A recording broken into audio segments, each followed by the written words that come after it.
what you love to hate. Shake 'em up like a quake. Pop your feelings and turn and dispose them like haters I throw away.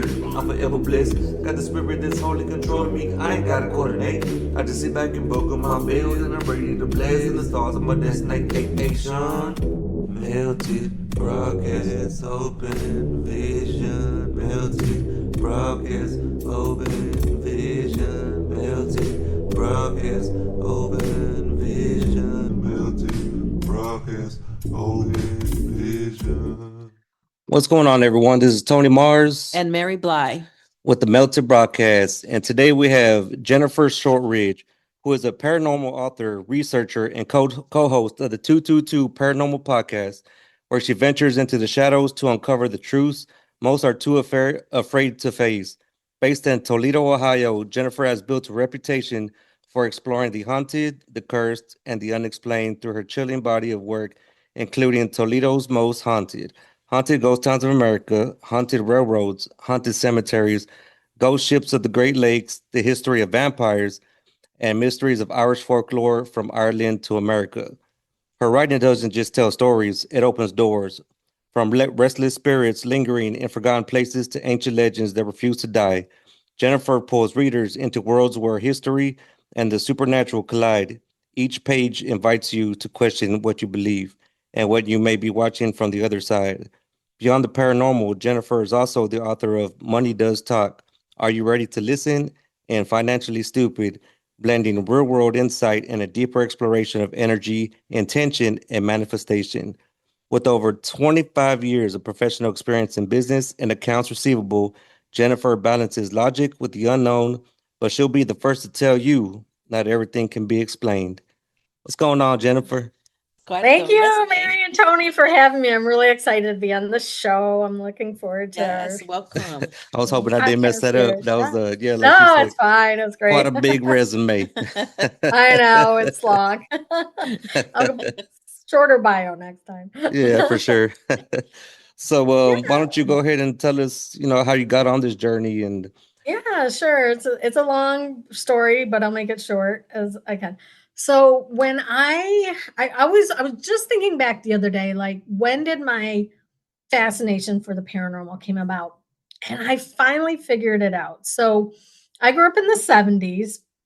I come from a very big family on both sides. My mom and dad had 6 kids. There was aunts and uncles and cousins, and on both sides, just giant family.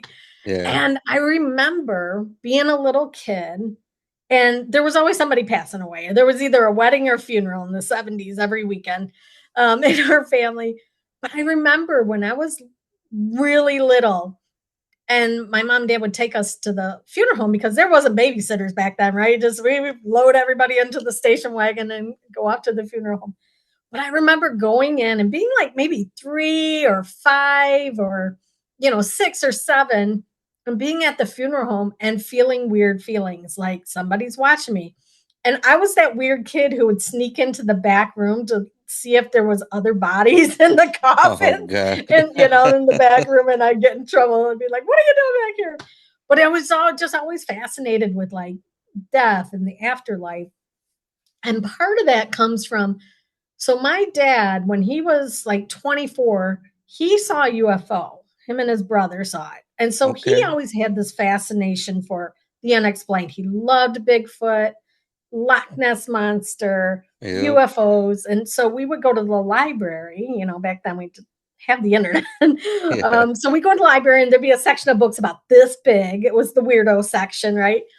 About 4 or 5 books, maybe 10 books that on Bigfoot or the Loch Ness Monster or UFOs or ghosts or haunted castles or something like that. So my dad was an avid reader, so he would take books out and we would read these books. And then, oh gosh, it was like probably late 70s when In Search Of with Leonard Nimoy came on the air. Yeah. Oh, I love that show. I would go back on YouTube now and I watch the old episodes, and it's so fascinating. So we would watch that, and I was always just really fascinated by mystery, treasure hunting, the unexplained. And so as I, just my whole life, I was always fascinated about ghosts. And I started traveling in my 20s.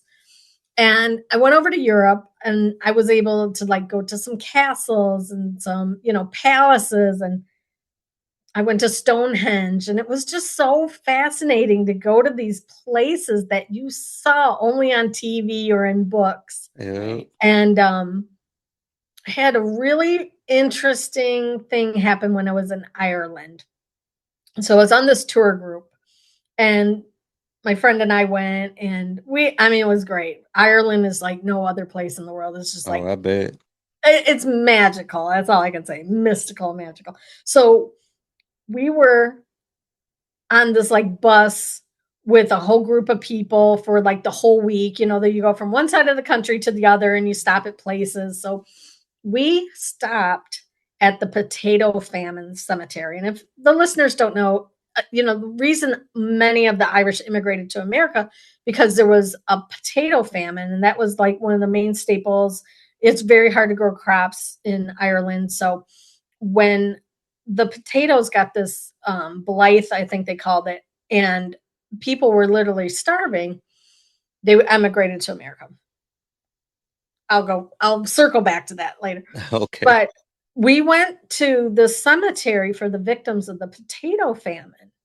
And when we got there, I can't explain the feeling, but it was very overgrown. There was like, old headstones and, grass, tall grasses. It wasn't kept up at all, but I felt like hundreds of eyes on me. You could feel like, and maybe it was just me, just sensing the spirits watching you. Like they were just standing there, just looking at you. And I look back on it now, and it's been probably 20, 25 years since I've been there. Yeah. And knowing now so much more about ghost hunting and investigations and, strange and unusual things, I now think about it and it's like, man, I really was experiencing something. But at the time, it was just that natural instinct where your body, Yeah. you Right. feel somebody staring at you from across the room. You can sense that. That's what it Yeah. was. But like times 100, it was so eerie. And we also went to the last port of call for the Titanic. It was in Cork County, and they had a little museum there. But I also had a really haunted feeling there too. They had some artifacts and stuff. And I've been Oh, to some of boy. those Titanic museums here in America. Same feeling. You stand next to those artifacts, and it is a creepy feeling. And where's that at? The one that's in America? There's a couple of them. So there's one, I think, in Gatlinburg. They kind of travel around too. There was one in the Henry Ford Museum in Detroit. Think there's a permanent one in Florida. I can't think of the other places, but really, really cool. Eerie feelings, just Yeah, to be I there bet. and see these things, and you guys probably been around haunted objects or, Oh, yeah. museum objects. It's a spooky feeling. It Yeah. is. Especially, Yeah. I mean, in Ireland, or that's where you said, right? Ireland, they have like a bunch Mhm. of, it's connected with a bunch of folklore, and Yes. and I believe, what is it, like the little people? I forgot what they call them. Leprechauns. Yeah, leprechauns and stuff The like fae that. folk and Yeah. fairies. Yeah. And yeah, so many different like elemental type things. So But after whenever, I did that, go sorry, ahead. go ahead. No, go ahead. Oh no, I was just gonna continue my long story. But so after I did that, I came back, really interested in it. And then about 2009 is when I really started ghost hunting. I went to a convention at Mansfield Prison. It was the first like real like ghost hunt that I went to, like, like structured eyes one, and got to ghost hunt with the Ghost Adventures guys, which was really cool. Oh, yeah. Very intense. Yeah, I I saw had a that. really, really interesting experience in solitary. But I saw my first full body apparition at Mansfield of a prisoner. And it was so cool because I was on, if you guys have ever seen it, they're freestanding cells, and there's 5 on top of each other, and then just rows, of Yeah. cells. And then at the end, there's like a zigzag staircase that comes down. And so the group that I was with was like down on the 2nd floor, and I was coming from the 4th to the 3rd floor. coming down, and I turned the corner. You know how you go around a corner, you're going to bump into somebody and you're like, Yeah. like that. Mm-hmm. I come around the corner and I went, because there was a man standing there, and I was like, I looked at him, and he had on navy blue pants and a white shirt with short sleeves, kind of like the 50s, real cropped haircut, and like those 50 style glasses. Yeah. And he just looked at me, and I could see his eyes. He didn't have any expression on his face. And then he just disappeared like in an instant. And of course, I had my phone in my hand, or my camera. I think I had a camera at that time. Didn't take a picture or anything. It just happened. Honestly, it happened so quickly that I was just like, what just happened? What was it like in the movies, or these other shows where they talk about the temperature changes and you get like this crazy energetic feeling? Not at that time, but I have had that happen and here in my house. It just happened. Like I turned the corner, he was standing there, and I went like that, and he was gone. But he was there long enough for me to see like the details. He had a belt on, he had black shoes on, blue pants, a white shirt. I can't explain it, and I don't know who it was. It could have been any, there's thousands of prisoners that had gone through there at any amount of time, any time frame. Right. But that was really, really cool. And that, after seeing that, really sparked like, okay, what is happening? Like, what is this thing? What is on the other side? I've heard my name called in the house when I was younger. I've heard, something scream, get out. I was staying at my sister's house, and they had just had a tragedy in the family, and somebody had passed away. And so I was house sitting, and I heard they had two cats, and they were the cats were screaming. Oh, I've heard cats fighting, right? Yeah. This was something completely different. And I was jumped up, and I heard the loudest growly demonic voice go, get out. And I got out, no shoes or nothing, Jesus. I ran out of the house. Out. If I heard that, I'm out. Yeah, it was so crazy. I'm tapping out. Oh, they're mad at the cats. the way I get mad at some of these animals too. I come back from the dead too. It was so eerie. I've never experienced anything like that. I mean, that loud. It was loud, and I was like, I'm out of here. So what's one of the most frightening or unexplainable personal encounters aside from that you've had, maybe at the Bone House or the Gill House in Toledo? Yeah, so the Bone House is that place, I have to tell you the backstory of it. So the Bone House was a house that was built in the 1800s, sometime between like 1800 and 1850. And this young man, he had a family, he had a wife and 2 kids, bought the house because he was going to flip it. He was going to fix it up and flip it. So he got it for like a steal, a couple $1,000.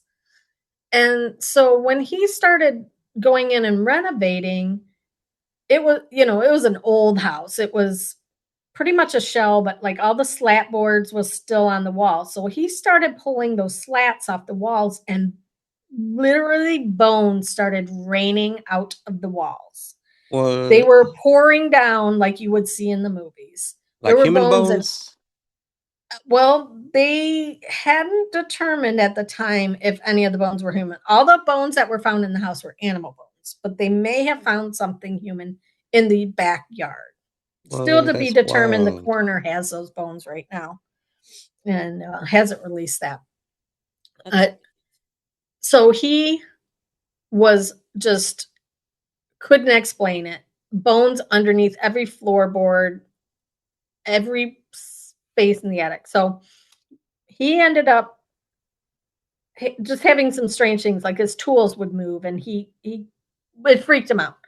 So he called my friends in from Haunted Toledo to do an investigation. So the first night that they were going to be there to do the investigation, they were outside. Now, mind you, the house is downtown Toledo. It's near the Amtrak station. So it's kind of in an older area of Toledo. he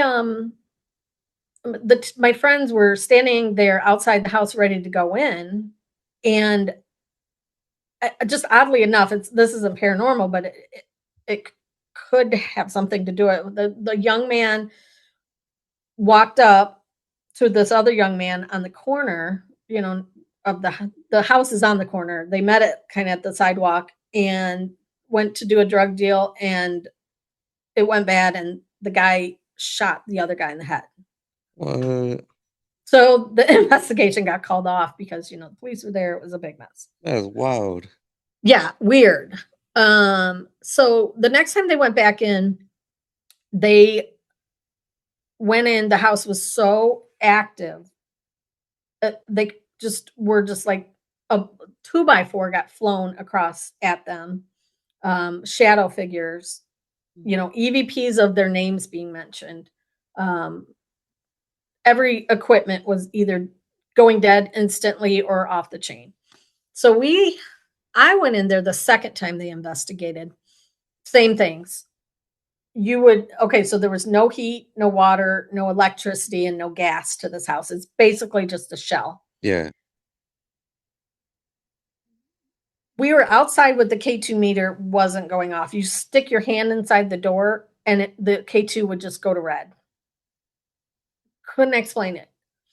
We've got an EVP of something asking for one of the other investigators by their full name. They said, "Where's so-and-so?"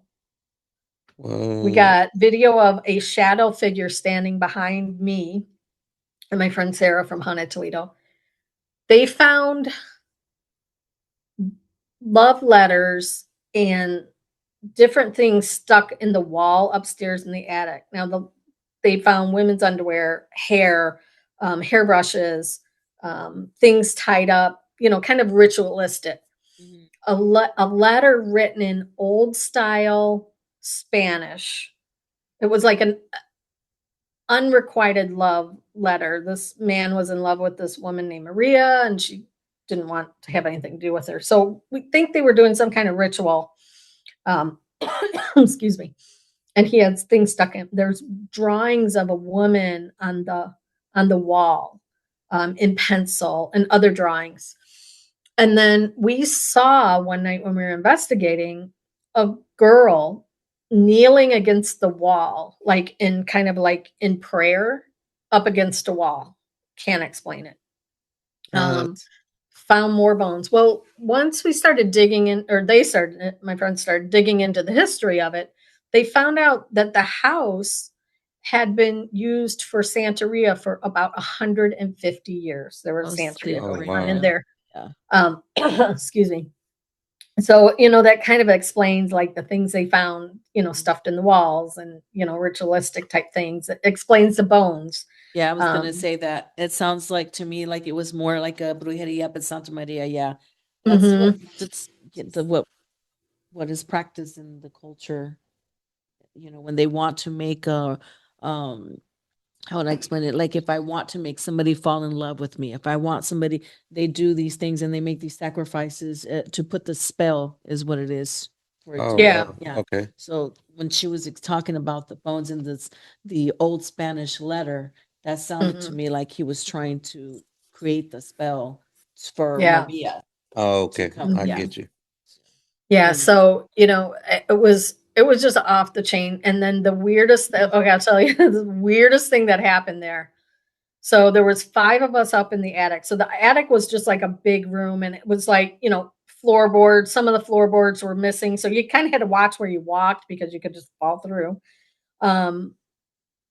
And the windows were like really ill fitted in there. There were some little gaps in the windows. And mind you, it was like July when we went in, and it was hot. It was like 90 degrees up there. We were just sweating and the old dusty, covered in dust. And I said, it's kind of funny. There's no bats in here. And I'm not kidding. As soon as I said that, this giant white bat swooped over all of our heads.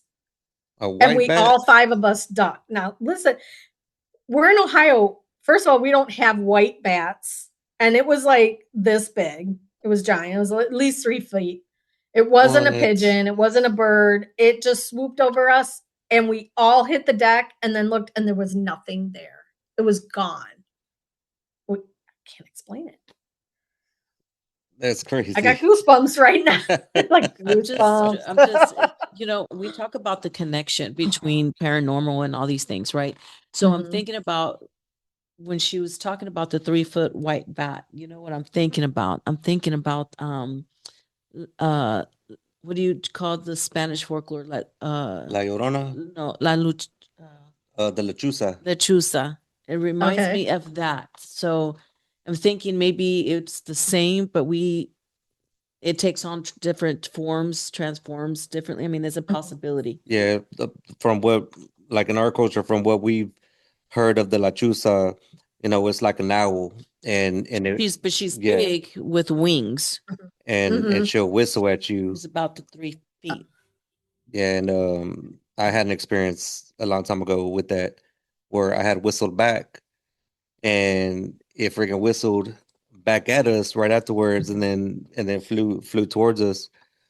And yeah, I mean, I can see the similarity with what you're talking about with that. And and it's crazy because, back to what you were talking about with, the letters and stuff, and them doing maybe like these spells or rituals at the house. Santa Maria. I had I was doing some tiling in this house a long time ago, and the lady, she was like, I want you to put these prayer cards under the tile in every room. And I'm looking at them, I'm reading them, and they weren't like prayers. They're pretty much like stay away type letters. Okay. And I guess the story was that there was some little girl who had died in the house. The neighbor came out being nosy, and he was all telling us what happened. And we're down on our knees, we're laying this towel, we're putting the prayer cards down, and there's like a hallway. My buddy's on the other side, I'm on this side, and the door shuts, and we're like, bro, what the hell? Oh my God. And then I open it, and me being me, I'm like, we're just here to to do the floor. Yeah. We're putting these cards. We come in Come in peace. peace. Yeah, and then I'm like, but if you really are here, I was like, open the door for us one more time. Mhm. And soon as I said that, the door goes, and we Oh both my- look at each other, and I'm like, bro, I'm out of here. Peace out. Peace. I mean, That it's would've been still so- practice. I mean, people do practice that today. I mean, there was a, like before you and I met, same similar, so we did go to a house where they were laying tile and stuff, but they had a whole separate room. They had whole separate room. They were out of town vacation, whatever. They wanted some housework done. I wasn't doing the work at the house, but I had some friends that so I was going over there, and they were like freaked out about some of this. They didn't even want to finish the job because they did have like, bones of animals and some cards, and they were in that room that they had. It was like an altar, and they had different things under the where they were on it to lay tile too. So I mean, that was probably about 5 years ago. That's the last I heard of it, but people still practice that. That's crazy to me. I'm scared. I'm shaking. I can do other things, but I can't do like the paranormal stuff. That freaks me out. It was very interesting. And what's really funny or ironic is, okay, so the kid who was going to remodel it, he went absolutely Oh yeah. out of his mind. So he would get up in the middle of the night and leave his family and go and dig because he was so obsessed with the bones that he would get up in the middle of the night. So one night we were there, I think it was their second investigation we did, and he showed up and he was just like talking weird, and then he just left. And he just like left his car and just walked away and never came back. This is so weird. What? Yeah, he was just like, so he ended up losing his family, like the wife divorced and she couldn't take it. He was just like cuckoo for Cocoa Puffs after that. And it was really sad. So he lost the house. And then I have a friend who he's a realtor, but he's also a translator down at the courts. And he bought the house because he was gonna fix it up as a office space, not knowing any of the history of the house, right? So like he's like, "Hey, I heard I heard something about this house that you were in this house." I'm like, "Do you know anything about that house?" And he's like, "No, I just bought it. I'm gonna flip it, blah blah blah." And I'm like, "Carlos, that's the bone house." He's like, "What is the bone house?" He had no idea. But what's really funny is that he translates, English to Hispanic or Spanish. And he had no idea about the history of the house or the letters or anything. So we're like, here you go. Here's all the info. He ended up keeping it? He did, and he couldn't get anybody to work in there because every time a worker would go in there, the stuff would move. Their tools would disappear. Things they'd be working and things would get unplugged while they're working. And the worker said, we're out of here. So I haven't talked to him lately, but I should drive by there and see what's happening. Like, We want an update. he was so freaked out, though. He was so freaked out. He had no idea about the history of the house. I'm like, well, it's on the news. We'll link up with you and we'll go live, all three of us together. We'll be on the phone and we'll get the live update. Yeah. But there were deaths in the house. There was one death reported in the house. A woman passed away from old age, but they had, back in the old days in the 1800s up until the early 1900s, you would have your wake right in the house. So there were several wakes that took place in the house. So, it could have just been a combination of everything, like the Santeria, the rituals, the deaths. Or the plot itself, maybe not necessarily the house, but the plot itself. I mean, we talked about the house in Montgomery where I lived at, how it was, it always reminded me in the specific bedroom. It was, even when I would try to lay down at night and I lived there by myself at the time, it was loud. There was traffic in there, and it was like a train station. So we did research on it because there was paranormal stuff happening there, and it was more like a portal for me. So my experience is a bit different than that, but it was more like a portal, is what it was. So it was the land that was a train station that we did research on years later, because I didn't know this at the time back in the day when I lived there, but it was a train station. And what they did was they transported prisoners from like the 1800s. Oh, yeah. I remember you telling me about that. That's cool. I think we did an episode on that. We did. Yeah. Oh, that's awesome. That's crazy. Yeah. And it's crazy because we're like, she was telling me about it and I'm there at the computer and we're looking this up and like it all linked together. It was one of those like, oh shit moments pretty much. Yeah. I just wasn't in the space, the journey that I am now. I wasn't back then because it was like years ago. But it was a lot. I was by myself at the time living there, and it was a lot going on in that bedroom. Even when I would lay down to go to sleep, in my head, like I can hear all the clatter. I can hear all the, and so I would be scared to open my eyes to like, what the hell is going on? And I wouldn't be, I would just get ready to lay down. So it was my daughter is, one of my daughters, she's very sensitive and she has seen apparitions since she was little. She can describe them. She can give them names. She knows the names. So this is my youngest daughter.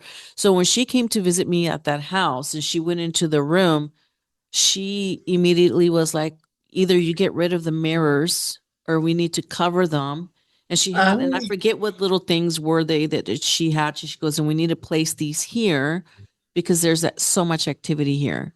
And, again, I wasn't in my journey that I'm in now. So back then I'm like, what's she talking about? But, when she talks about it, then I believe her because since little, she's always seen apparitions.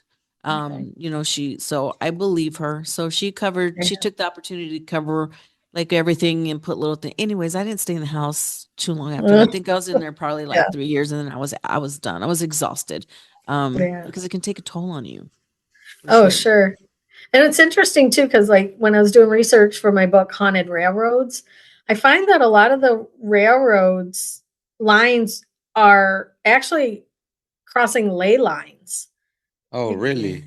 Yeah, so you get like that I double believe energy, that. right? You get the energy of the magnetic field of the earth, but Yeah. then you get the energy of, the train tracks and Yeah. going across there. It's really interesting too because, a lot of the animals would follow the ley lines, and so you got animals, going along where the train tracks are. You know what just happened here a year ago, right? Like 3 miles from my house is a hunter and his son at 11 o'clock in the morning saw a Bigfoot on the railroad track, Oh, right? yeah?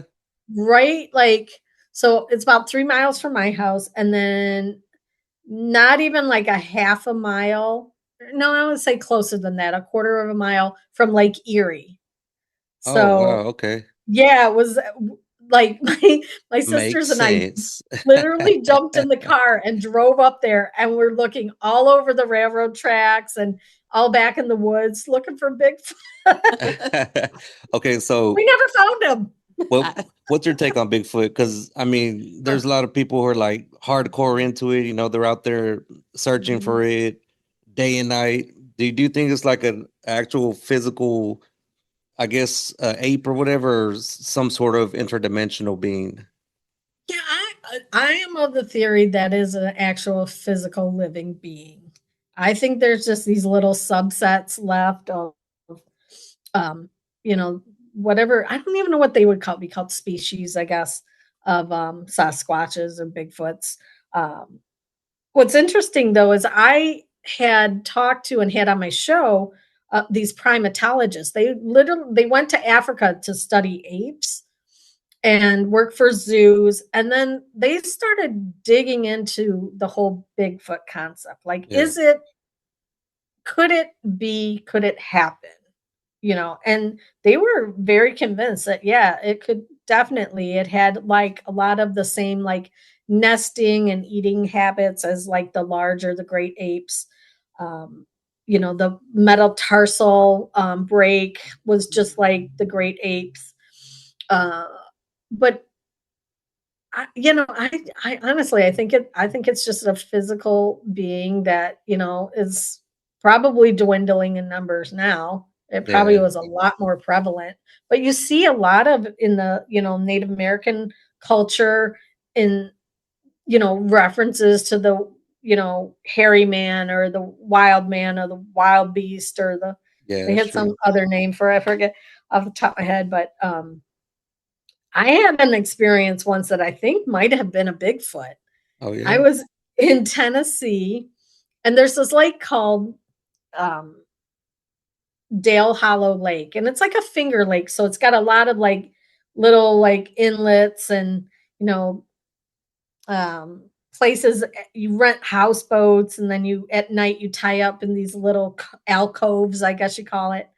And so one night we tied up, and it was probably about 4 o'clock, 5 o'clock. The sun was still out, but we tied up in this alcove between two little islands.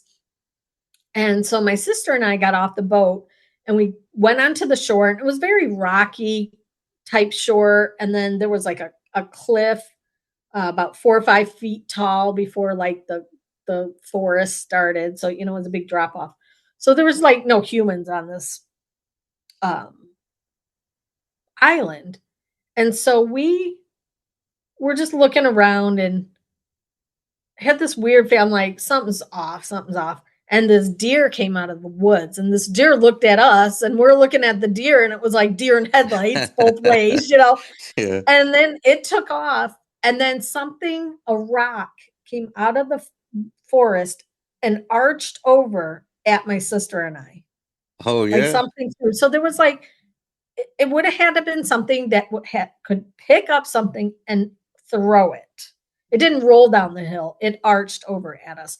And I thought, oh my gosh. And then we heard like grunty noises or something along that lines. And I was like, maybe if it was a Bigfoot, it thought we were after its food source. Yeah, I It was could have gonna been say. chasing that deer. And so, I did some research and other people have had experiences in that same area. Many Bigfoots have been seen, and somebody told me, and I kind of think maybe that they can swim, but I don't know. They're pretty, if they're 7 to 8 or 9 foot tall, how do they learn to swim? You know what I mean? Maybe they wade through the water. But yeah, I don't know. It was just really strange. And then right after that happened, we ran back to the boat because we were like, ah, my sister and I, two fat girls running. We're like, oh, let's go. We get on the boat, and not even 20 minutes later, I'm not kidding you. So I was standing there with my phone, and a lightning strike came down not even 20 feet next to our boat, which is a big metal, What? houseboat, and crashed into the water. My phone went bright white. I was blinded. I peed my pants because it was so, I'm not kidding you, the electricity and it was so loud. Everybody on the boat went, but it was weird, like just like random lightning strike after we have this Bigfoot encounter. I'm like, what next? Are we gonna see a UFO and some aliens come and probe me or something? So I have a question going back to your experience right there with the Bigfoot. Sure. I know you saw the deer saw you. Did you smell? Was there like an odor or anything prior to that, or any indicate? Didn't we do one? I think with we did a podcast about it, and I think he may have said that there was an odor at first. Maybe Curtis. I don't know if you heard of Curtis Yeah. Jones, So I was curious. and Yeah. he was talking about that. I didn't smell anything in particular, but that's been a big rumor that people who have encounters they just smell awful. They say they smells like the worst skunk, wet dog, and Yeah. rotting garbage could smell is what they smell like. And I'm like, oh, Well, maybe this Bigfoot could swim, and he had just maybe taken a bath. took a bath before. So y'all know, Sasquatch, I'm not the one talking about y'all. I'm just trying to Right, inquire right. about you guys. I don't Don't think come for me. I don't think we have too many All Bigfoot allegedly, right? encounters here. Allegedly. It's funny. I had to start. So I've been using TikTok here recently. It's the big thing that Yeah. everybody's using to get their little views and all that. Mhm. And it's my first time, and they like flagged me. Listen. They flagged my videos for like false information or Oh. something. Oh my gosh. So I had to start putting in front of everything allegedly. For entertainment purposes only. Yeah, I know. it's got entertainment purposes. you got to put Same a here. disclaimer on there. Yeah. Oh man. All right, so we'll jump back to so your investigations. So Mhm. whenever you're doing your investigations, is there certain, like, I guess you would say maybe like pre-rituals that you guys do before you go in? Well, this is funny because like a lot of the places that we've been to, stuff happened before we even got in the building or, cemetery or hospital or wherever it was. So, we learned pretty early on to make sure your camera's rolling, everything's charged up, and you're ready to go before it even starts. Because we went in, we were doing a convention here in town at this old, it's an art center now. It used to be a convent, and it used to be oh gosh, what would you call it? People used to live there. So like after the nuns moved out, it was abandoned for a while, and then people went back in, and so like people were living in there. It's this Yeah. huge complex. So, anyways, we got there at like 9 o'clock in the morning because we were going to set up our booth. And we were having all kinds of activity before we got in. They were like voices, and you felt like you were in the fun house. Like everything felt like you were like the floors were like this. Shadow figures, things crawling on the ceiling that like I saw something crawling that kind of looked like a crab, and then it came down the wall and morphed into like a dog shape. What? And like 9 o'clock in the morning, I'm like, dude, that's It's like too early. Wow. I'm like, I gotta go back upstairs and set up my booth. I can't deal this. But that and like I'll tell you a story. This it's a lesson learned for anybody who's going ghost hunting it. Excuse me. really haunted location. Sorry. I get choked up. We went to West Virginia Penitentiary. And if you've ever been there or you've seen it on the ghost shows, there's a place in the whole basement is called the Sugar Shack. And basically what it is just a dirt floor basement. It's huge. They used to put the prisoners down there with no food, no water, no light. You can't see your hand in front of your face. Like this, you couldn't see your hand. It's so dark down there. So we go down there and we're investigating. And I feel like people are standing in front of me. I can't see anything. I'm scared to death. I'm like, turn my flashlight on. The flashlight dies. I'm like, ah. So I finally find this column and I'm standing up against this column, scared to death, and it's only like me and my brother were in there at the time. The place is so big. So if you have like 10 investigators, you're never going to see each other the whole night. And it was just like too much. I'm like, I got to get out of here. So we investigated there. We had some weird stuff happen in other sections. I get home. And for the next 2 weeks, I just was not feeling like myself. I was having weird thoughts. I was like, wanted to drive my car off a bridge. Like, and I'm a happy-go-lucky person, like Yeah. a goofball, and I like to joke around. And I was just like, just not myself. I was dark and I can't explain it. It was just weird. I just was not myself. So 2 weeks after, being there, we go to another convention. And so we're setting up our booth and this guy walks up and he's a Native American. He has like a cap on and a feather. And you can just, you can tell it's some Native American jewelry on. He walks right up to me and he goes, "You have an attachment." And I'm like, "Yeah, I think I do." And I explained to him what had gone on, but he could sense it. He could see that something had attached to me. And he's like, "Did you do any prayers after you left?" And I'm like, "No, we didn't know about that." We were so tired. I mean, sometimes you're so exhausted after investigating, you just forget to do that stuff, Well, we learned our lesson, right? So he did some, I know. I'm like, attachment. So, he did this like cleansing thing and did some like prayers, and I'm not kidding you. As soon as he did that, like instantly, I just felt like something was off me and I felt like myself again. So weird. That's always been a thing that, I've been nervous about because I want to go do a paranormal research, and I've looked into the equipment, if I do something, I want to go all the way with it. Yeah. But the thing that scares me about it is, stuff like that, like going in there and, trying to get a hold of these spirits, whether they're good spirits or, who knows, I might attract something demonic.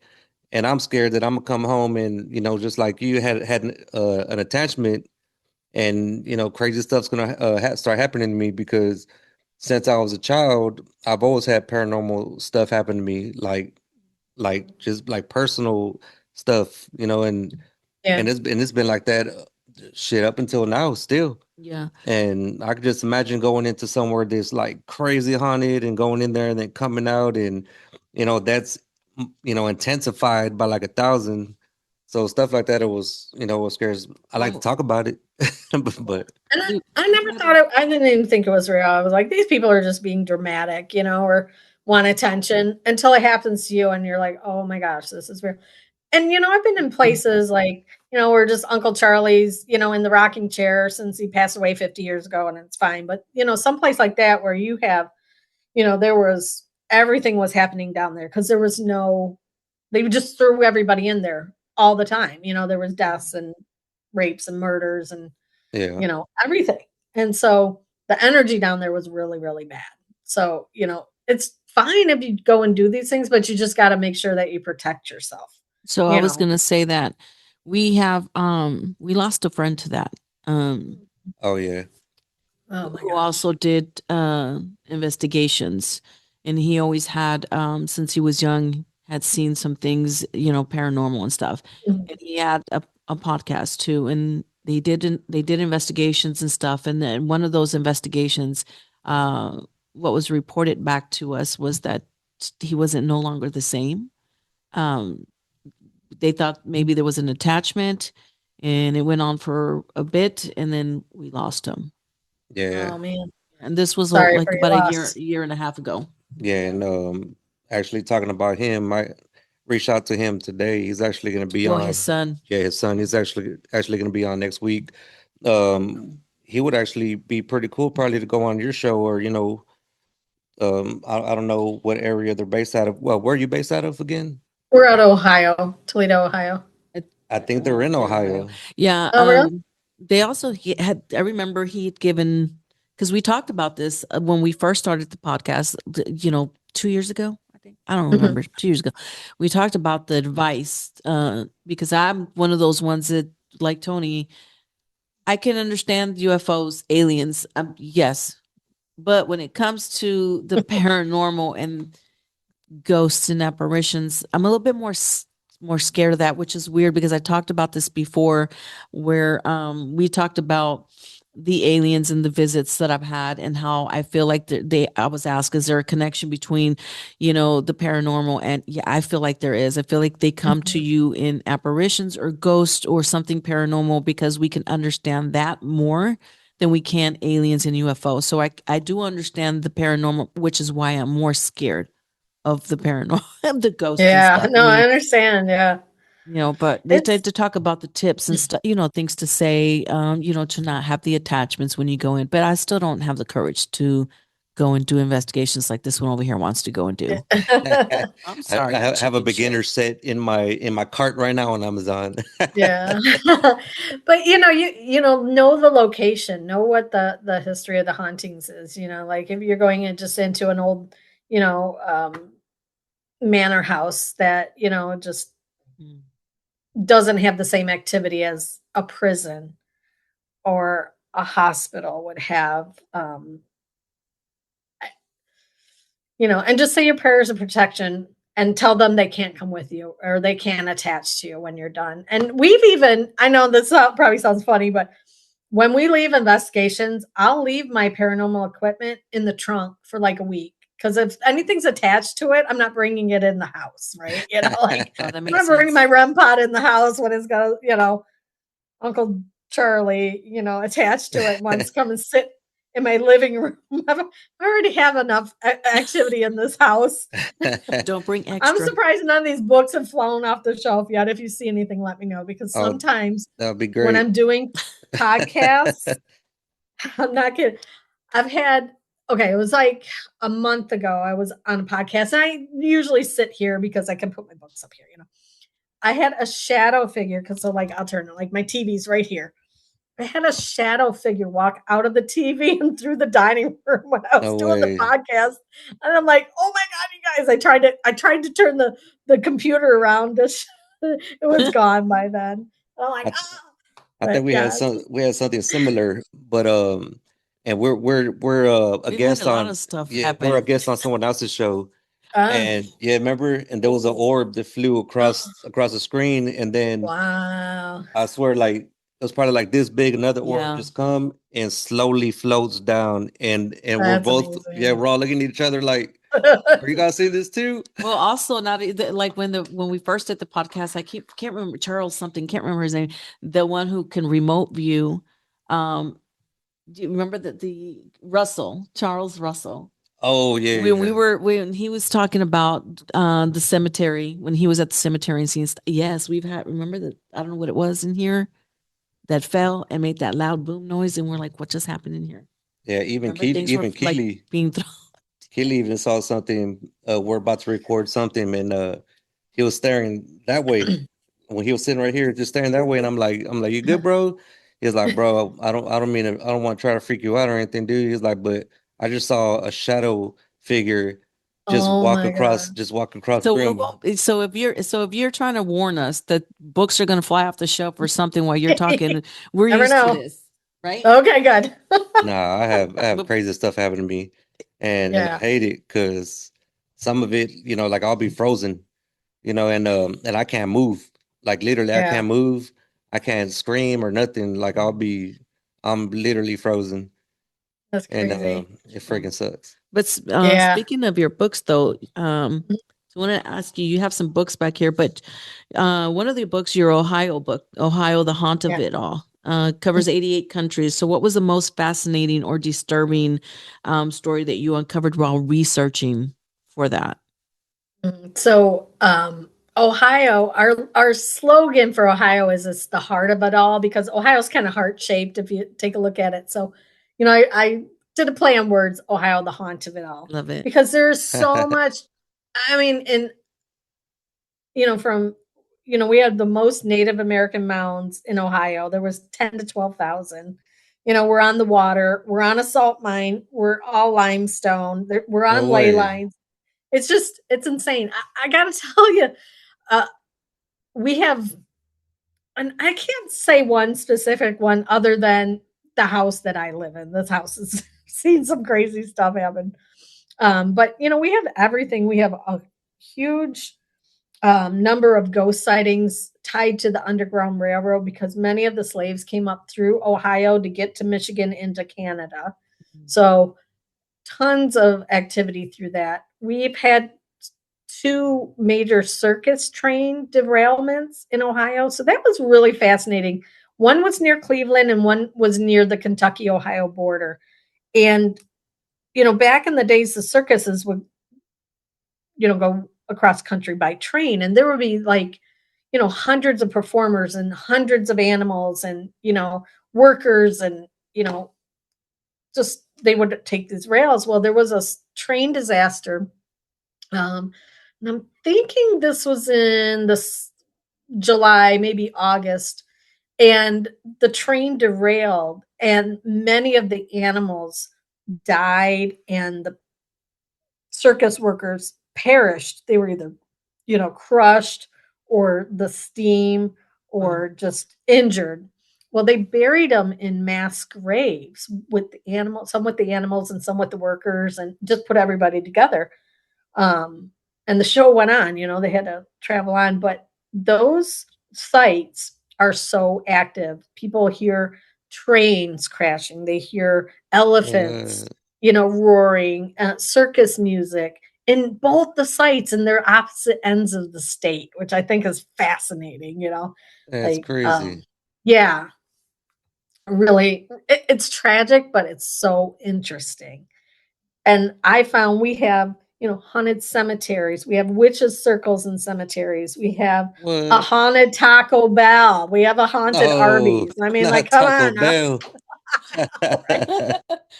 Please don't ruin the Taco Bell for him. I know, like the guy went into the freezer and saw somebody standing there. It was a worker who had been there. And then in the other restaurant, it was a patron who had come in there for many, many years. And then I was gonna say, was he eating the taco? I'm really hungry now. It sounds really good right now.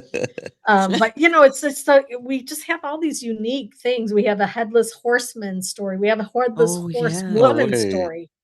We have crybaby bridges. We, like 4 or 5 of those.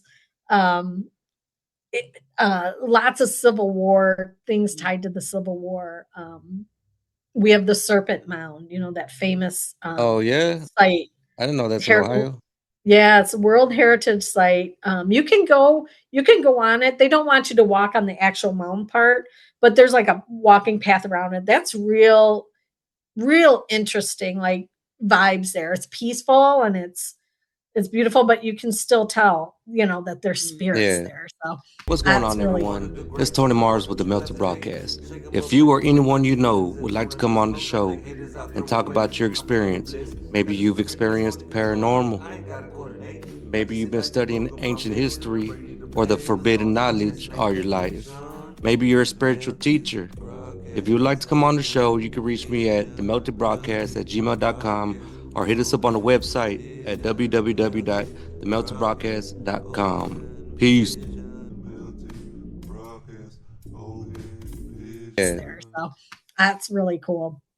Right here in Toledo along the Lake Erie, we're on the Great Lakes, we found giant skeletons right along the banks of the Oh, River, which is maybe 5 miles from where I live. There were Native American mounds with giant skeletons in there. And what's interesting, the ones that they found out there's this historic yacht club, it's called Toledo Yacht Club. They found a giant skeleton out there, but it had a double row of teeth. Oh shit. Yeah, like that's next interesting. level, right? Yeah, I know I don't know. with the Encounter big that. skeleton. I know with the big skeletons that were being found. You know, it's specifically in like those areas where the Native Americans are. They were calling in people, you know, and they would come and do like their investigation. Then they would take the skeletons away. And then Yeah. I know here recently the Native Americans had signed something or did like a petition or whatever it is that they do, and they wanted the remains back to be buried back on those sites because it was a part of their culture or something like that. And what's interesting too is in the research for the book, I found that some of those mounds, the Native Americans put pottery and they're dead, but that was on top of mounds that were already there with the giant skeletons. So they just went, because they were thinking it's a sacred site because something was buried there. So Yeah. they put their own on top of that. So, you have different layers to, what they found in those mounds, and they can date it back by the pottery or the metal workings or whatever they have, found in there.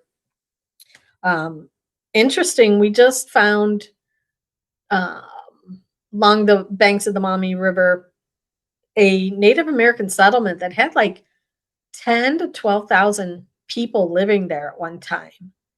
And what's interesting, my friends went out, they did a whole documentary on it. They just released it. But there was so much activity. They were trying to film and like things would just happen, like when you podcast. We've had, 11 years of podcasting and we've had so much things happen with the electronic equipment. You'll be talking. I'll tell you one thing. This is interesting. We were taping a show with one of the directors of MUFON, the Michigan MUFON. We taped that show 3 times because the first 2 times the files were corrupted or deleted. Oh, wow. And they were great interviews. So we were like, I am so sorry. We have to do this 3rd time. He's Oh, like, no, it's man. fine. I would Because die. every time we do a show about like aliens or something like that, we have weird stuff happen with our equipment.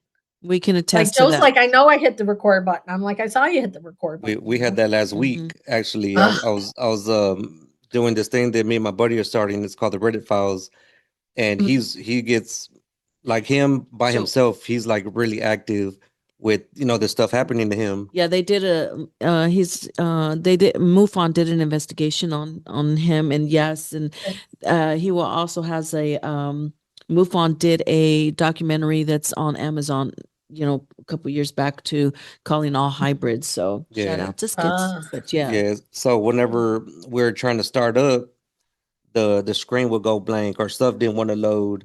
Our equipment wasn't working. It wasn't picking up audio. But before all that started happening, he's there. He's like messing with his stuff or whatever. And I'm looking at the camera, and there's a big, and it's not like a regular orb. It looked like a pixelated orb. It was weird, like a electric pixelated orb, and it was like over his head. And I'm reaching over slowly for my phone because I'm gonna take a picture, and it disappears. And then I'm like, bro, oh my gosh. yeah. And I'm like, bro, I just saw a freaking orb over your head. And I described it. And he was like, for real? I'm like, yeah, bro. I was about to take a picture of it. And then, so we're like, oh, whatever. The show must go on. And podcasting. Yeah. So, we start setting up and all our stuff starts going crazy. And I mean, I've never really had any trouble with my stuff. I know he's, I think he's worse with me with having his stuff working properly. And he's never had an issue like ever. I think that what we've had before, when we talked to specific people on the show, and we were even warned with the ex-CIA as a NSA operative that we would get helicopters, and probably black SUVs come through, and that is exactly what had happened to us on several occasions. But yeah, That's crazy. flashing That's in our where we had one. backyard, crazy. Well, yeah, I think, anytime you're talking like aliens or, extraterrestrials or something like that, I think they pick up on that and somebody's listening because, I think they try to keep that on the down low. We had one time, this is really strange, had Ave Maria start playing out of nowhere when we were podcasting. I And just like got we didn't have chills. Oh yeah. I know we've had the strangest things happen. Like we've had people listen to the show and said, "Hey, you guys there's some EVPs on your show. You guys go back and listen." And we'll go back and listen. And we're like, "Oh my gosh." We caught a ghost screaming one time. And this is what's interesting. I don't know if you guys do separate tracks. So like I heard it, Joe and I both heard it. This woman screaming. But when he separated the tracks, because I have one track and he has another track, and then he adds a third track in for the music, it was on my track, but it wasn't on his track. But we both heard it. So that was bizarre, like strange. That's crazy. Yeah. I was like, okay, that's podcasting. But just anything electronic, you just don't know. You don't know if somebody's listening or trying to pick it up, or if the spirits are trying to come through because it's easy for them.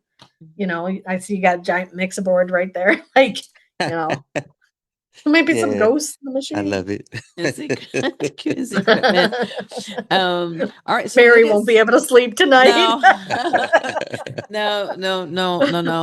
I can be visited. I've had experience. I'm an experiencer, by the way. Okay. So, I've had time missing and all that. I can handle that. It's something about seeing, maybe, especially even like if there were children, like ghosts. Mm-hmm. Did you hear that? Did you hear that? Did you hear that? Yeah. Stop. You heard that? Come on. Are you playing Yeah. with me? It sounded like somebody was saying something, but it was like. Mm-hmm. Well, I looked up because I thought it was in here. I thought it was in the house because I mean, this is what I'm talking about. I can't do this stuff. This kind of creeps me out, and it started when I started mentioning the kids, especially kids. Yeah. Like that really freaks me out because I know that it exists and it's real, and I'm scared to deal with that. That was weird. Yeah, I'm probably gonna have trouble sleeping tonight. But what I wanted to say, your podcast. So you have the 222 podcast, paranormal podcast. Yep. So what has been one of I wanted to ask you this. Over the years, what trends or changes have you noticed in the paranormal field, from how people experience hauntings to how the community has evolved? Oh, it has changed so much. So, when we started, there was a lot of teams and groups, and people were really getting just so excited because it was becoming accepted. The ghost shows had just started coming out around 2008, 2009. People were, and we did thousands of conventions. People would come up to us and be like, "I've never told anybody this, and tell their story." And they were accepted. It wasn't a community where you'd be judged. Like, even 10, 15, 20 years ago, if you told somebody you saw a ghost, they thought you were crazy. They're like, "What are you talking? You don't know anything." And now, going and starting this, it became so accepted. It's a norm now. It's not paranormal, still different and strange, but people are more open to the spiritual side of life and being open to that. But now, and I don't know how you guys feel about this, but I really think with the advent of like TikTok and different social media platforms, I think people are using ghost hunting and the paranormal just for their own gain. They're doing a disservice to some, they'll go into haunted locations and be on a live and, screaming at the ghosts and, hit the button, hit the like button, Yeah. hit the share button, like 5 more likes on go in the basement. And it's like, that's not what a paranormal investigation is. And that to me, Yeah. No, for my own sure. opinion, it really does a disservice to us who have put the, boots on the ground type work of, trying to understand what it really means, I'm gonna have to agree with you on that. Yeah. On that, this and the TikTok thing or whatever social media. Yeah. But anyways, I have my opinion about it too. But I'm gonna agree with you on that for sure. But don't tell me. Yeah, and it's kind of the same thing with the UFO community.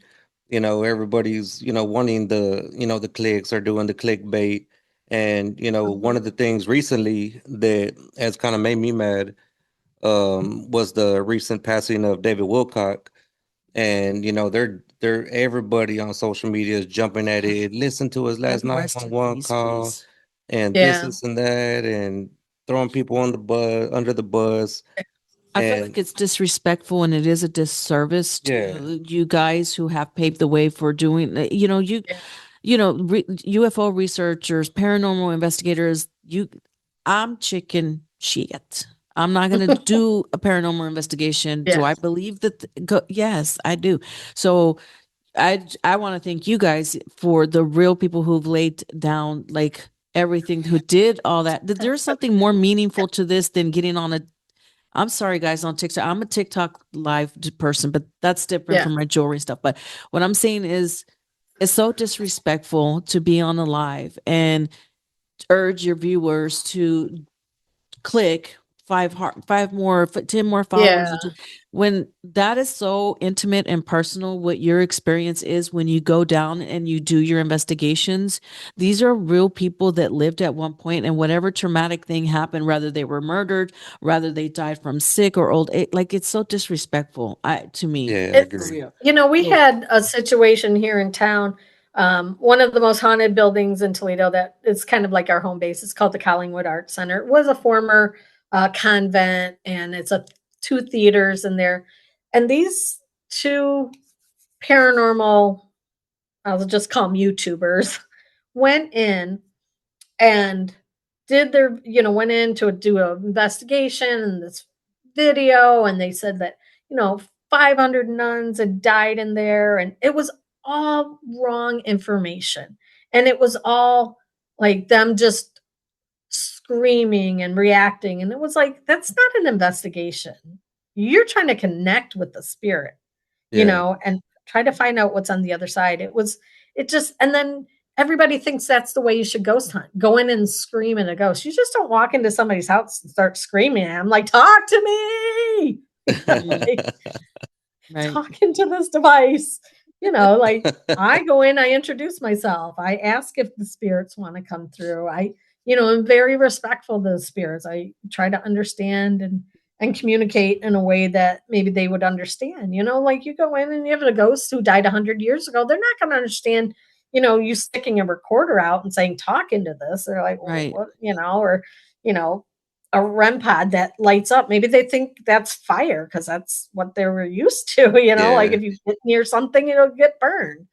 So, it's like, I just saw this thing where, some people were really coming after Johnny Zaffis. He's kind of like the godfather of the paranormal. And they were really, these young people just going and I'd say attacking him, and it's like, he's laid the groundwork for many, like, he was doing this 30, 40 years ago when we were still, like riding our big wheels or whatever we were doing. It's like the Art Bell of the paranormal community. But, and it's just really sad because I think people use it as a tool just to gain popularity or money or fame or clicks or whatever you want to call it. So I get a little sour and a little sassy about that because, but you have every right to, though. You have every right to. my opinion. Again, TikTok world, don't come for me, but I'm just saying. No, this I is like real. TikTok. I'm on it too, but Yeah, I'm on there all the time, but this is like real stuff, real, because people like us that are experiencers, like we rely on you guys to do the investigative work for us and share with us, disclosure or your experiences, because we do want to know what's on the other. I mean, I want to know, you want to know, I want to know what is on the other side. Like when but I it always no, go ahead. seems like the more questions you ask, the less answers you're getting. Right. Like I always talk to my dad. So my dad passed away. Oh, it's been about 7 years now, and I'm always asking him, like, I called him Shorty. That was a Shorty. I talk to him all the time. What's it like on the other side? I never get an answer, But I have seen him. I've seen him a couple of times since he's passed, and in my house. Saw him 3 times. It's come to me in my dreams. I don't know. Have you guys ever had loved ones come to you in your dreams? I have, yes. So my father, that was a very traumatic experience in my life. And that was the first time that I realized that well, not the first time I realized, but it's the first time that I had astral projected since childhood. So Okay. I've had that experience. He was in a coma he was walking home on the 4th of July and he got hit by a car. And Sorry. yeah. And so that was traumatic, but he was in the hospital for 26 days. And on that last day, I was exhausted. I had to come home. I was tired. And I lived at the hospital day and night. The nurses and doctors at some point they gave up trying to kick me out, send me home. Yeah. But I was convinced to go home and get some rest, and I was reluctant, but I went. And when I went home, I fell asleep, and I usually keep the phone, like I was keeping the phone, like if I left the hospital, I was keeping it like literally right here. So when I laid down like this. Mhm. I had a dream it was right after midnight, and he was calling my name, and he was, my name is Mary Lou. So he was saying, Mary Lou, That's my mom's name. is it? And I Yep, Mary remember Lou. laying like this on my side, and he was reaching to grab me, but he was kind of so far off. And he's like, Mary Lou, I have to go. And so I was like, wait. And I started reaching out my hand to grab him. And I did a painting because I paint. So I did a painting of that. I have it here, somewhere in here. Yeah. But he's like, I have to go. I have to go. And I was like, wait, don't go. And the phone rang.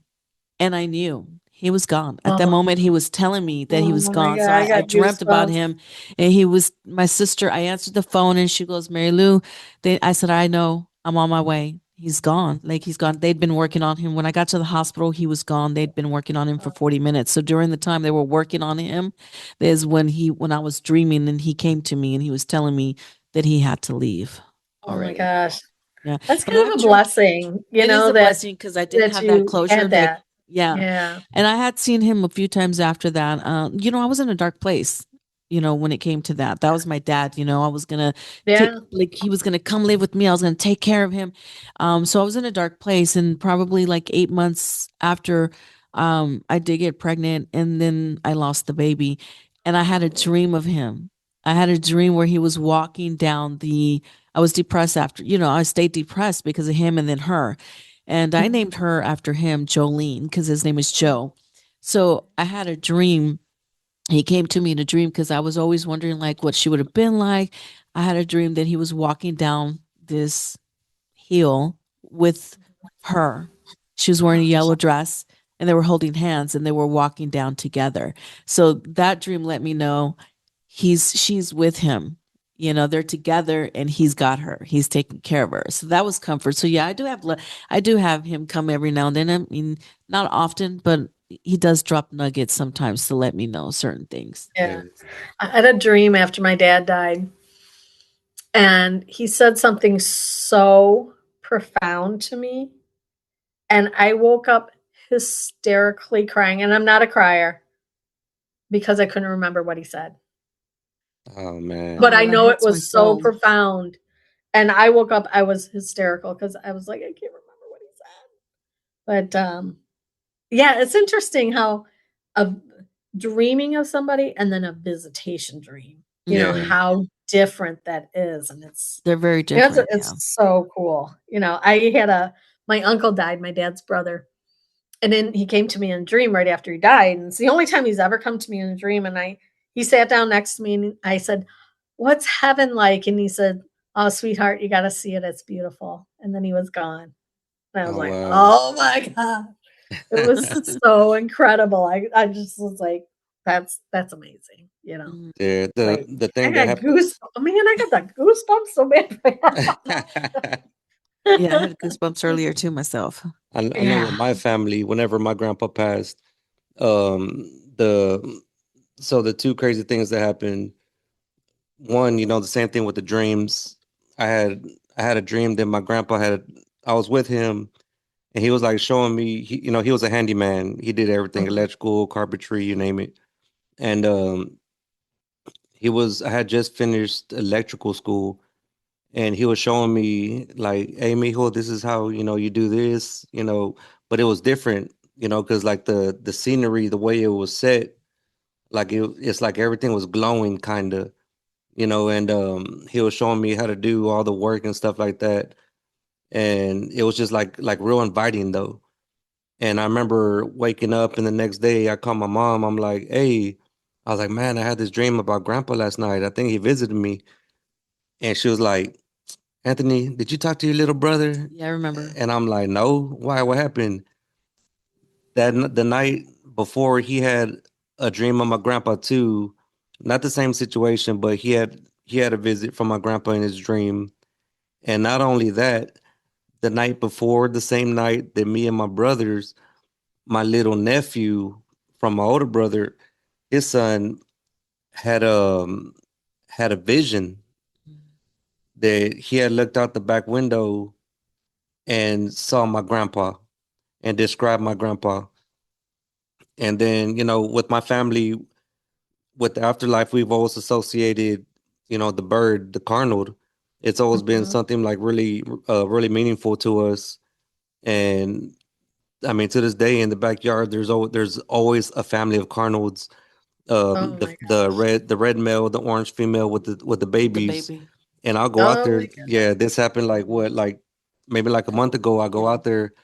I'm about to light up the barbecue pit, and I think in my head, man, what if a cardinal just flew right in front of me? And I swear to God, as soon as I was done thinking it, And he calls me to tell it flies right in, Oh like my 3 feet gosh. from my face. I run inside. I get my camera. I'm like trying to snap pictures of it. I don't know how to use the camera right yet. Amazing. Yeah, I'm an amateur photographer, What's so but interesting with like signs and symbols from the other side, like, I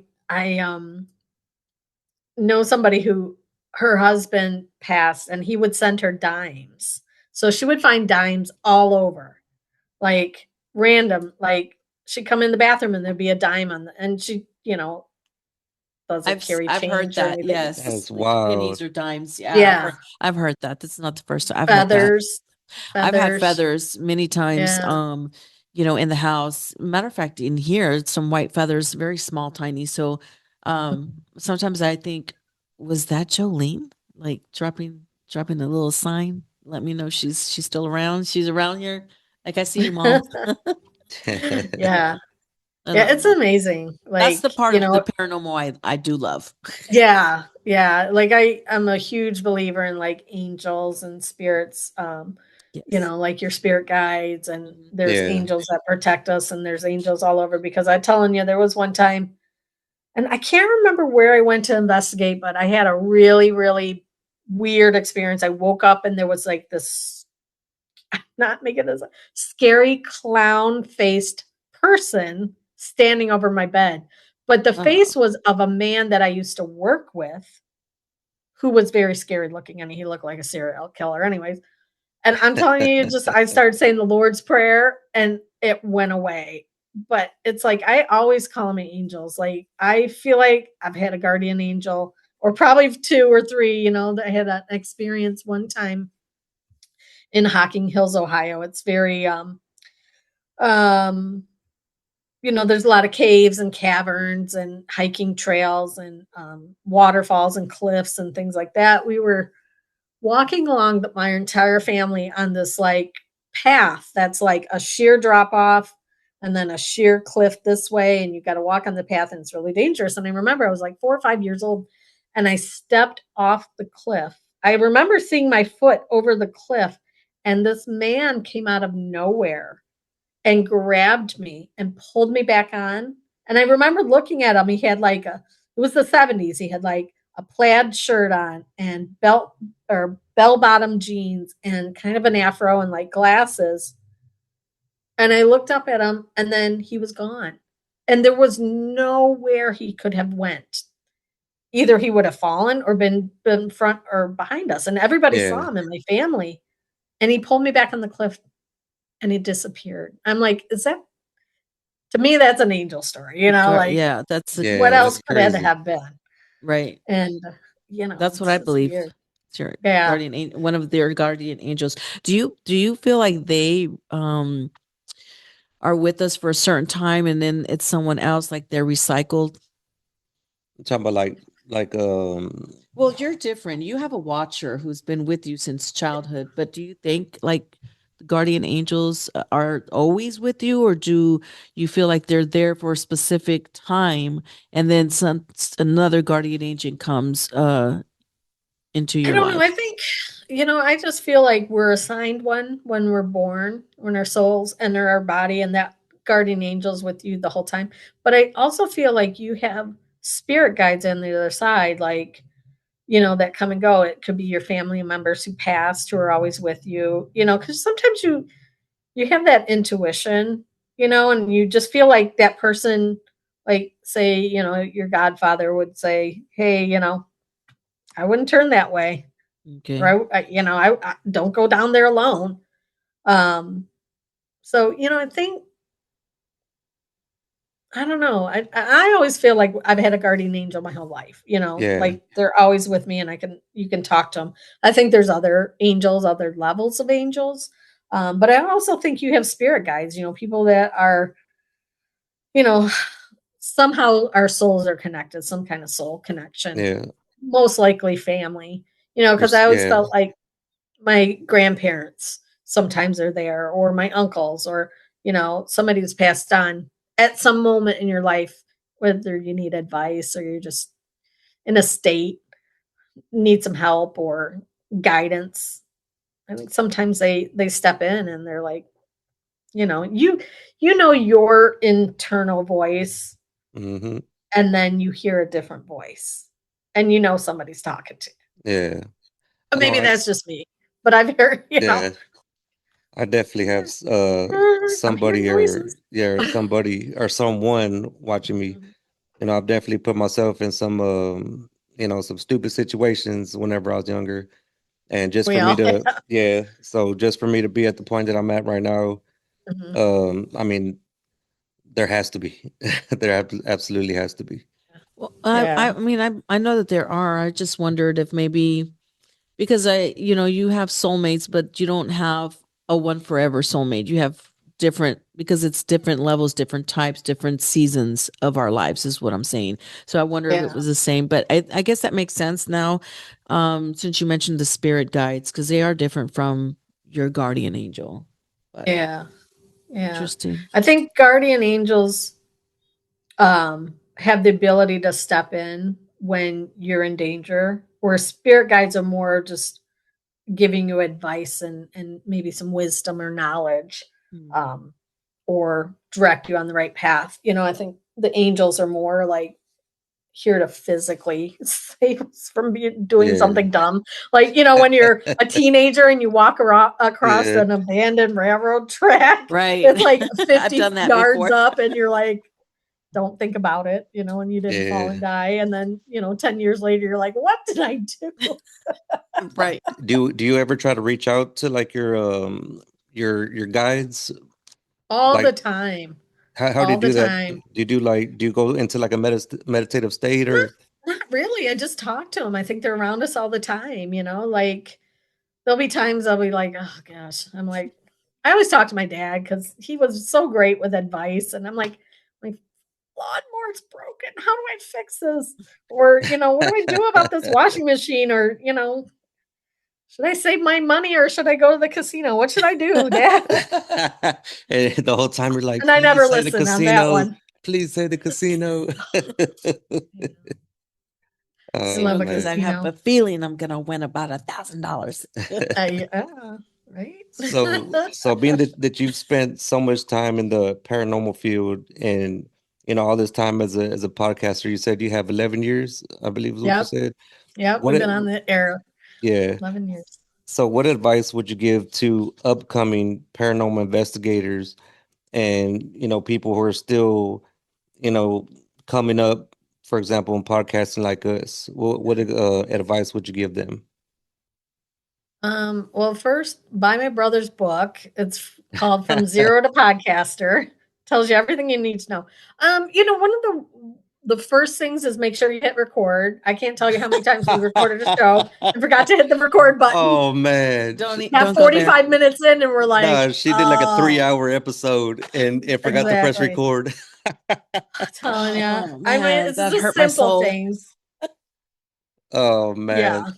Yeah. Zero But, to Podcasting is it the name of the Yep. book?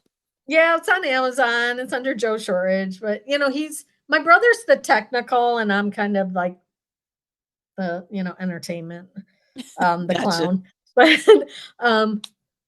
like I say just start it. Even if you don't know what we're doing, like 11 years ago, we had no idea what we were doing. My brother was into tech, techie stuff and electronics.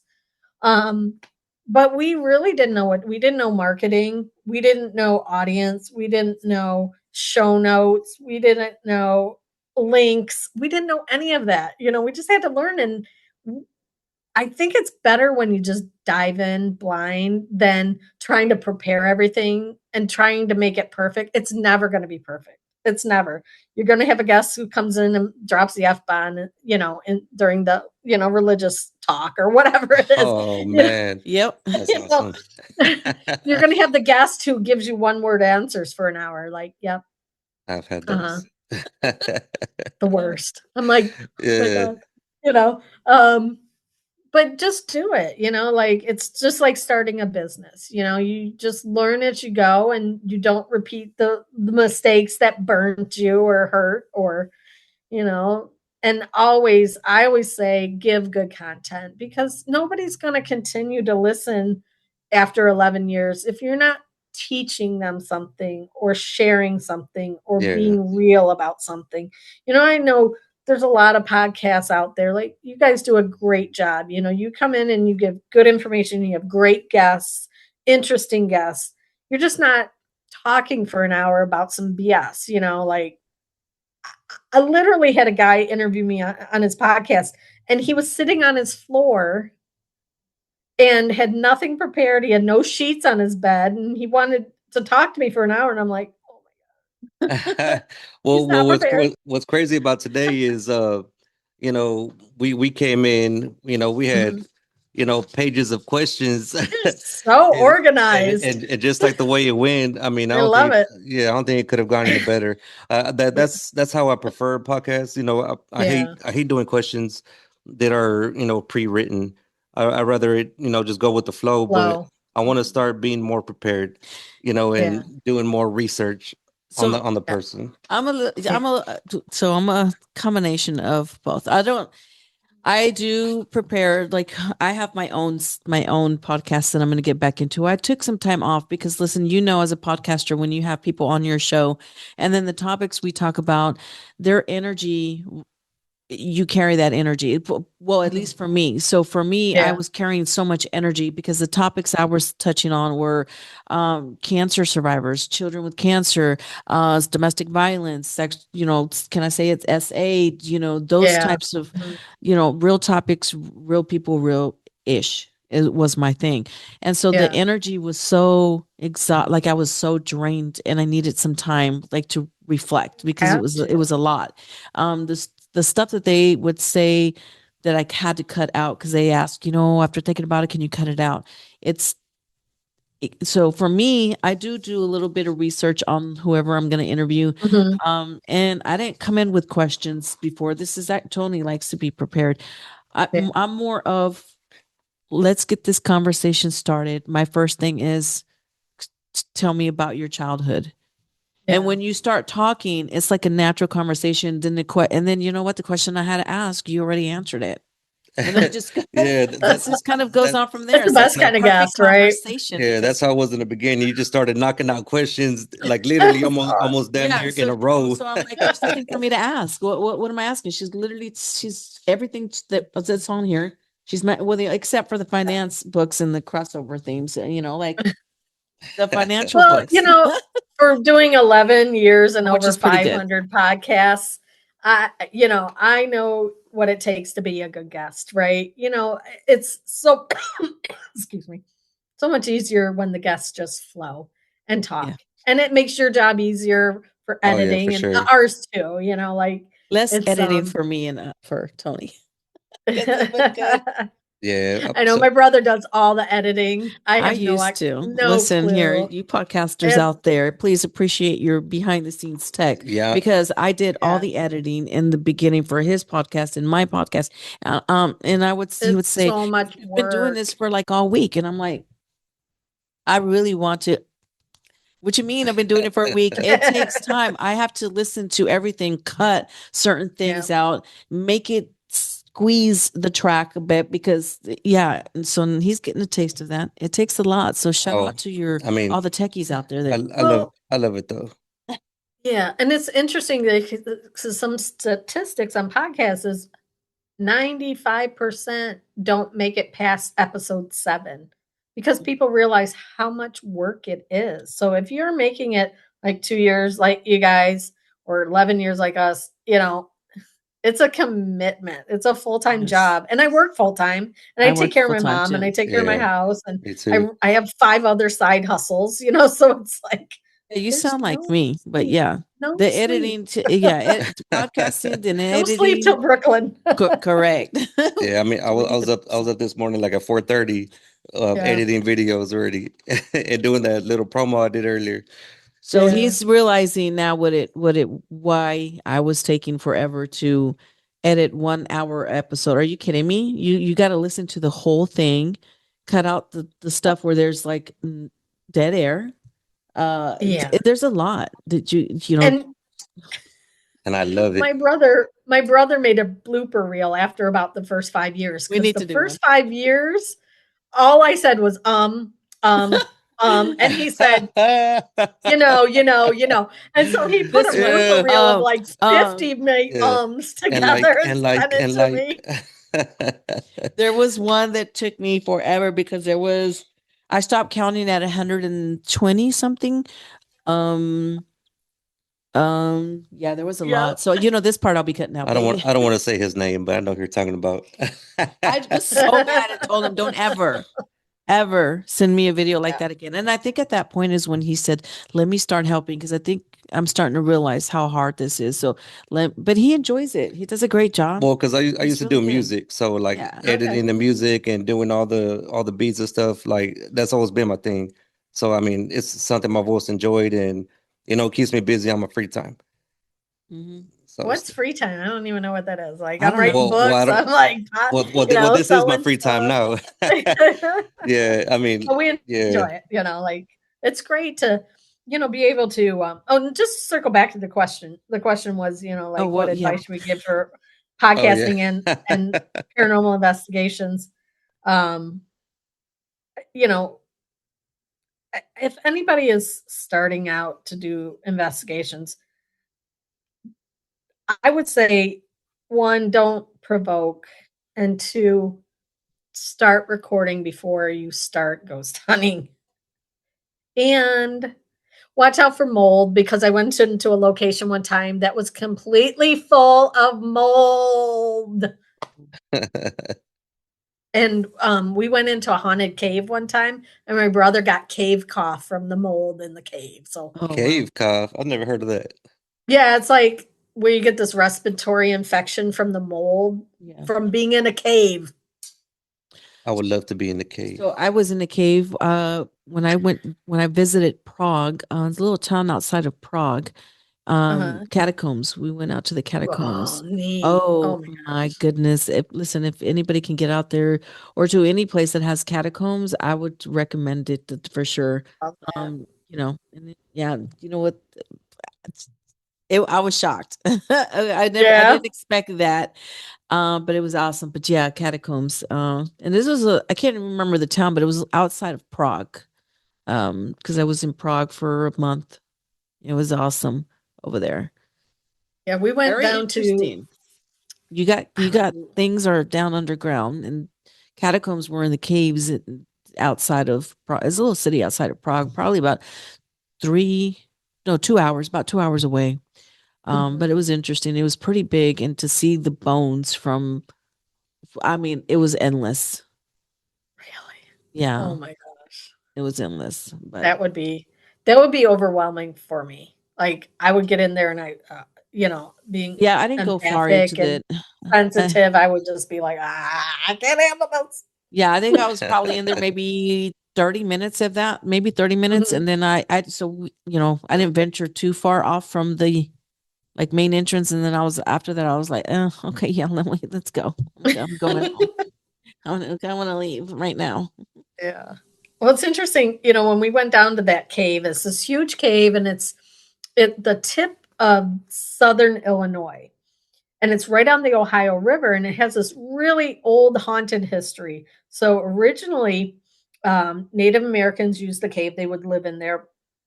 And so when the Ohio River people started like traveling the river, there were literally pirates on the river.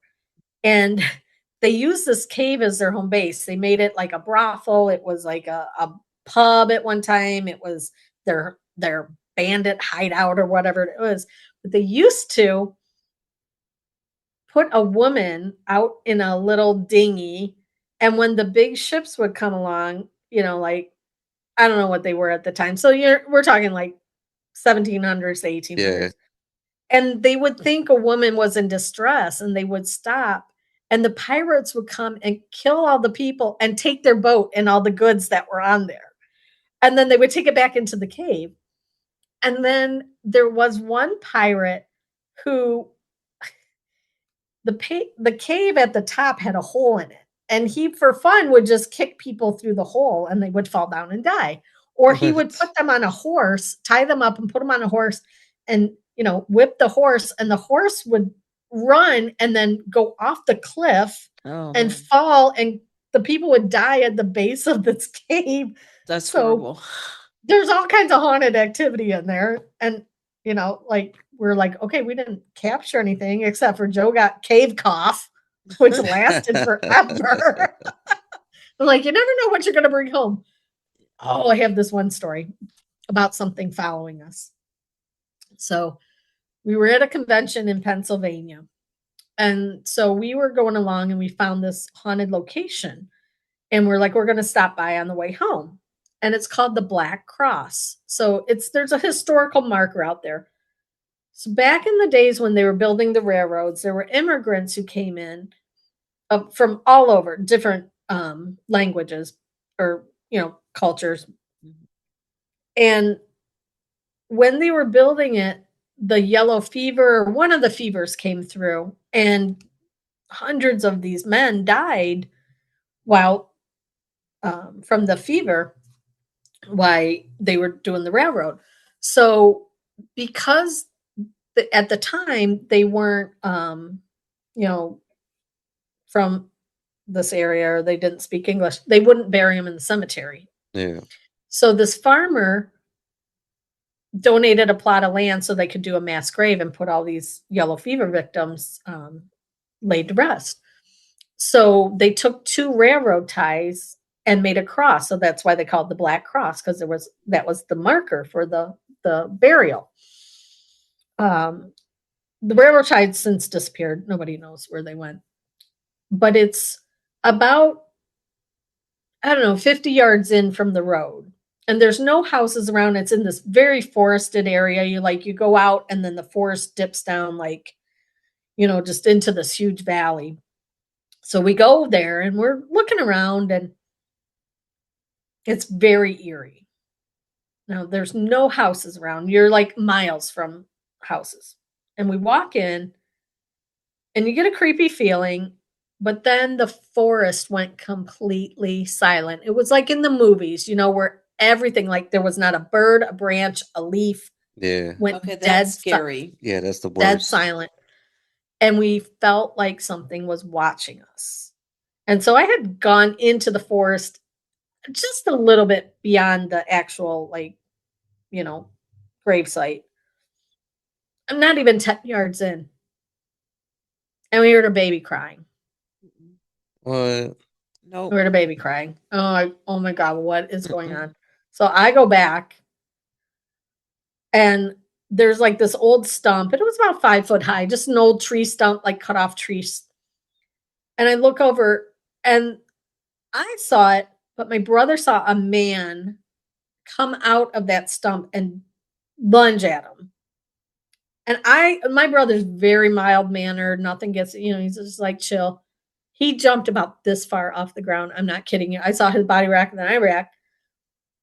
The guy had on he described him with a red flannel shirt and gray wool pants and like the flip it style hat. It lunged at him and disappeared. His adrenaline was going for over an hour. He was like this. So we left. Very, very, eerie feeling. We left. It was like raining. It was cold. We get to the restaurant and we're like, something came attached to us. And we're sitting at the restaurant and we look down. There were ticks all over us. Ticks attached from the forest. We're like, we have an attachment, but it's ticks.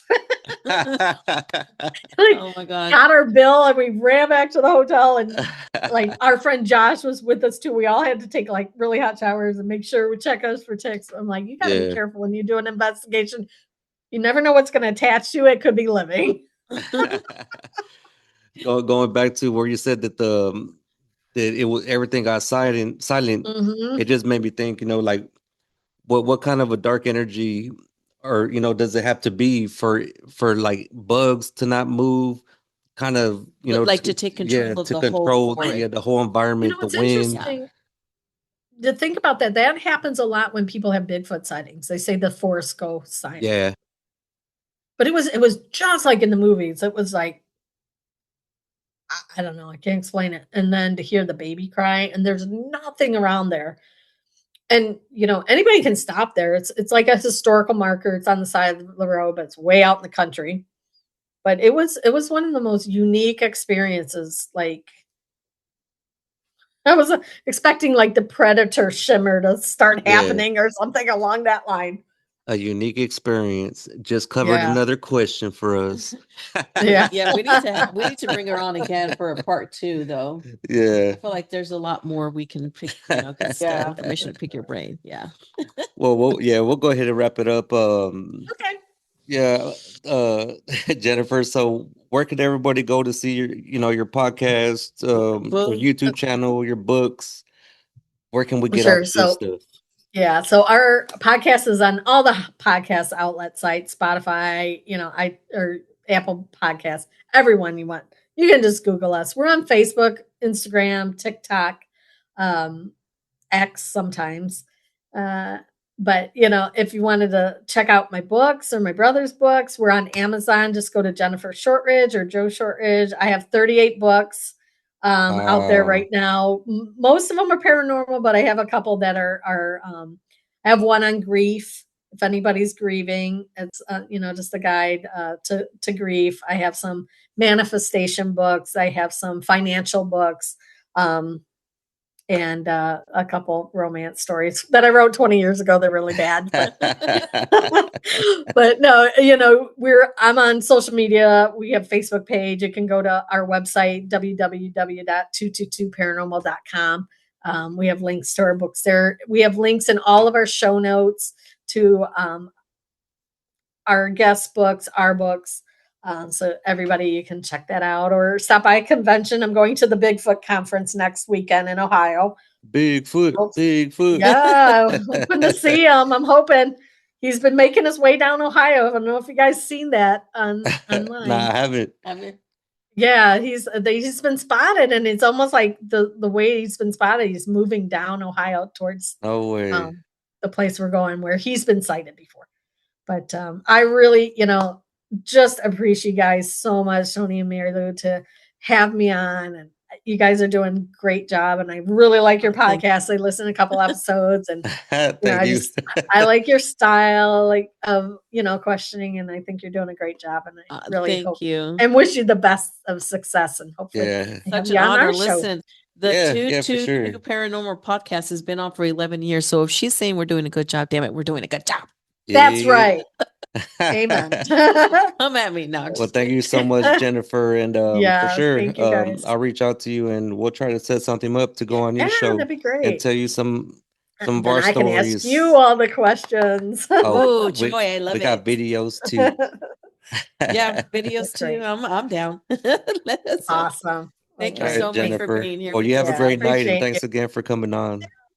Thank you. Thank you. Right, bye. Bye, everybody. Bye, everyone. People say that I'm one of the greats, I'm the one that you love to hate.